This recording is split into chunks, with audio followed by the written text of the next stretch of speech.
We all want to go through menopause empowered and not scared, right?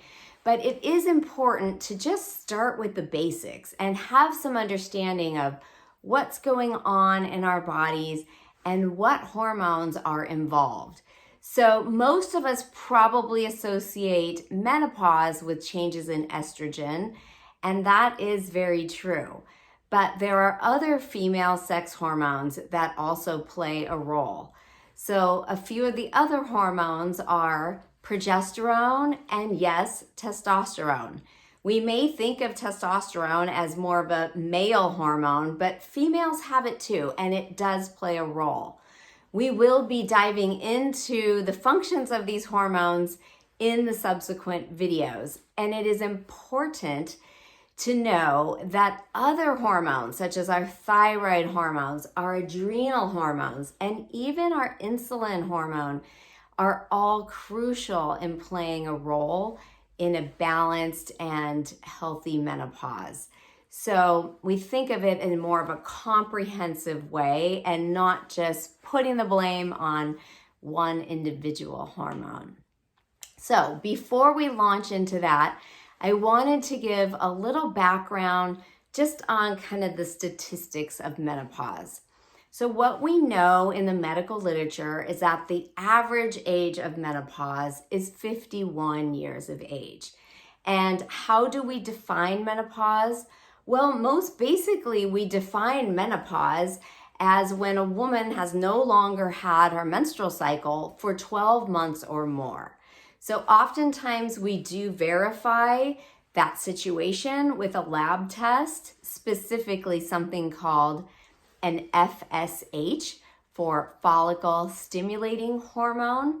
And if this value is 20 or 25 or above, especially in correlation with the absence of any kind of menstrual cycles or periods for a year or more, then that definitely confirms the definition of menopause, which means that you should no longer have menstrual cycles and you no longer ovulate, you no longer are childbearing or have the potential to have children. So this can be a big step for many women, and it can be filled with lots of different emotions, maybe some on the good side and some on the difficult side. There's a lot going on. And even though 51 is the average age, as I'm sure most of you can relate to who are watching this video, changes in hormones can start to take place and start to affect us even in our mid-30s. So a lot of what's happening in this timeline is our progesterone levels are actually slowly declining, even more so before our estrogen levels really make a change. So going back to just the statistics of menopause, and it is interesting to note that even back in the times of the ancient Greeks, according to records that we have available, it seems that 51 was still that magic age. Of course, women weren't living much longer in many cases, so it was a very different culture back then. But it does seem that our bodies are more or less designed, to have our children well before our 5th decade of life. So things that can create an earlier menopause include things like malnutrition or very strict vegetarian diets. I think that it is completely possible to have a well-balanced and fully nutritive vegetarian diet, but it's more the restrictive or even the cases of malnourishment that seem to be associated with an earlier menopause. Smoking is associated with earlier menopause, as is stress and other diseases. Those are some of the things that can lead to menopause, perhaps, in one's 40s. There is also surgeries, and surgeries specifically involving, the pelvic organs. So even if your uterus is the only thing removed during the surgery and you still have your ovaries, menopause can still come at an earlier time.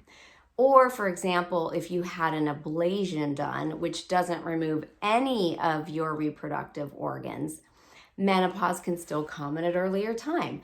And the thinking behind that is that the blood flow can be altered or changed during surgery, and this can just lead to an earlier wind down of the ovaries and then ensuing menopause.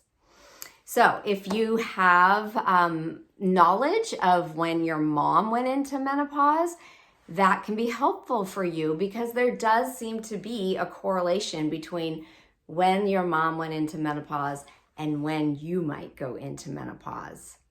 And then on the flip side, things that can delay menopause are having multiple children, also things like having an increased body mass index.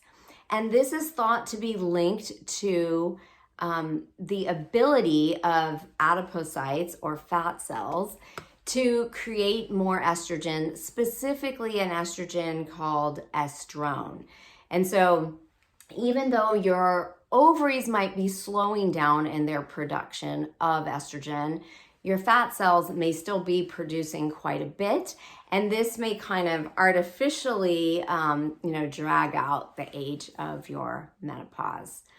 The last thing to touch on with later menopause is alcohol use.